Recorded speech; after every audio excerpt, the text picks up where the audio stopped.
The Immigration Department has sent a clear message to its political masters to rethink mandatory detention. The department head has asked politicians to consider if detention really is a deterrent. The government's also under pressure over the way its language is shifting on its promised return to budget surplus.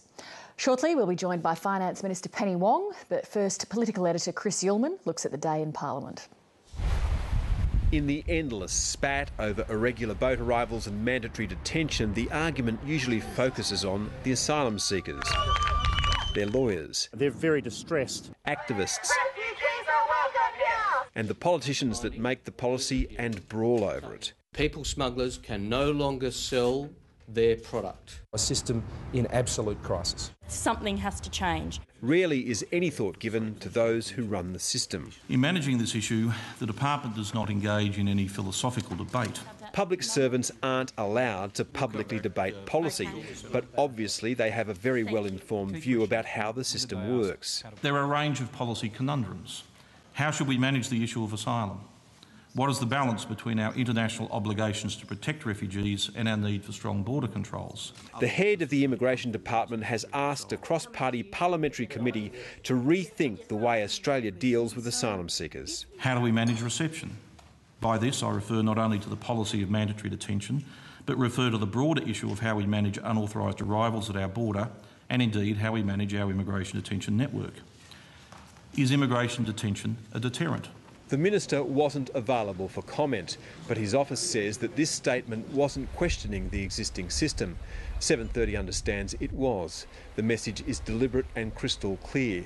The department doesn't believe the current system is working, and the proof is in the outcomes. A tenfold increase in the cases of self-harm to 386 to the end of the financial year, and a fivefold blowout in the detention network's costs over the past 2 years to $770 million. The obvious signs where you have people in detention rioting, self-harming, suicide, when you have basically the most traumatised people put under extremely stressful conditions and re-traumatised and just unable to cope with the length of detention and the conditions that they're under. And I think one only needs to turn the news on and see these images of children and adults self-harming to realise that this is a system that is not doing right by the people being detained. Has it worked as a deterrent? No. Has it cost Australian taxpayers billions of dollars? Yes. Has it ruined vulnerable people's lives? Yes. And what is the purpose of mandatory detention? Once you have a system, how you change that system can send very significant messages to the people smuggling trade. Mandatory detention is an enduring problem for the government, but given its razor-thin margin, a more existential threat is a by-election, and the coalition thinks it might have a candidate. In the member for Dobell, Mr Craig Thomson. Under parliamentary privilege today, Senator George Brandis detailed a list of allegations, many of which are supported by documentation. Before entering Parliament, Craig Thomson was the National Secretary of the Health Services Union.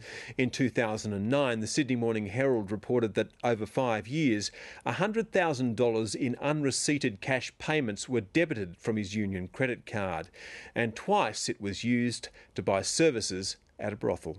The credit card vouchers were signed in Thomson's name, and a driver's licence number, which corresponds to the number of Thomson's driver's licence, was endorsed upon the receipts. Craig Thomson maintains that someone else used the card at the brothel, but admits signing off on the payments. He sued the Sydney Morning Herald for defamation, then withdrew the action. That cost him thousands, and this morning News Limited reported that the New South Wales Labor Party had covered his legal costs to ensure he didn't declare bankruptcy, something which would see him forfeit his seat in Parliament.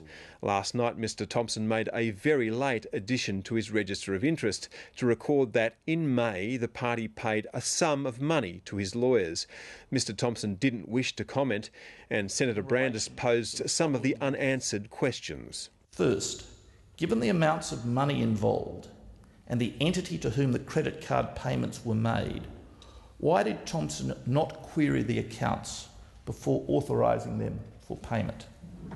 Secondly, given that Thomson's mobile telephone number was used to contact the service provider and that his driver's licence was produced to verify payment, How did his credit card, driver's licence and mobile phone find their way into the possession of another person? When the Prime Minister expressed unreserved confidence in the member for Dobell yesterday, was she aware that he had failed to add a $90,000 gift from the New South Wales Labor Party to his register of members' interests? Can I say I'm advised by the member for Dobell that media reporting on the matter he raises is incorrect and his statement of interest was updated in the interests of full disclosure. The opposition's also demanding full disclosure on the government's promised, now qualified, return to surplus. I refer the Treasurer to his own budget speech where he said the following, just 3 months ago: "We'll be back in the black by 2012-13, on time as promised. The alternative, meandering back to surplus, would compound the pressures in our economy and push up the cost of living for pensioners and working people." Treasurer, do you stand by your words? Of course I stand by the budget. I'm proud of the budget, Mr Speaker. I'm proud of our budget.